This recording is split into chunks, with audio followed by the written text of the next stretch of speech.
नागेन्द्रहाराय त्रिलोचनाय भस्माङ्गरागाय महेश्वराय नित्याय शुद्धाय दिगम्बराय तस्मै नकाराय नमः शिवाय। तस्मै नकाराय नमः शिवाय। तस्मै नकाराय नमः शिवाय।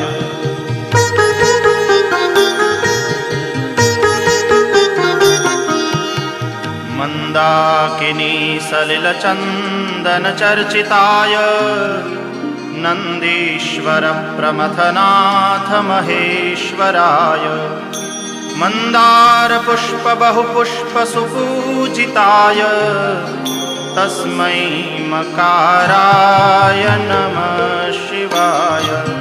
तस्मै मकाराय नमः शिवाय। तस्मै मकाराय नमः शिवाय।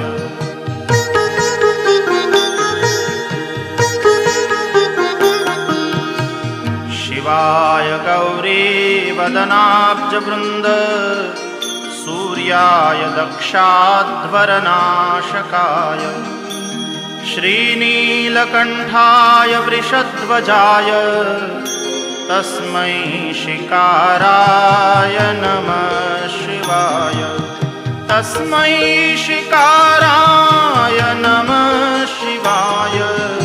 तस्मै शिकाराय नमः शिवाय। कुम्भोद्भवगौतमार्य मुनीन्द्रदेवार्चितशेखराय चन्द्रार्कवैश्वानरलोचनाय तस्मै वकाराय नमः शिवाय। तस्मै वकाराय नमः शिवाय। तस्मै वकाराय नमः शिवाय।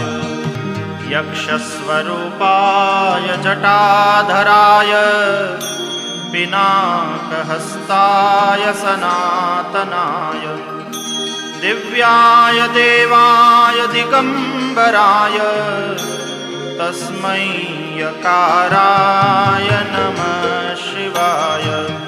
तस्मै यकाराय नमः शिवाय। तस्मै यकाराय नमः शिवाय। पञ्चाक्षरमिदं पुण्यं यः पठेत् शिवसन्निधौ शिवलोकमवाप्नोति शिवेन सह मोदते। इति श्रीमच्छङ्कराचार्यविरचितं शिवपञ्चाक्षरस्तोत्रं सम्पूर्णम्।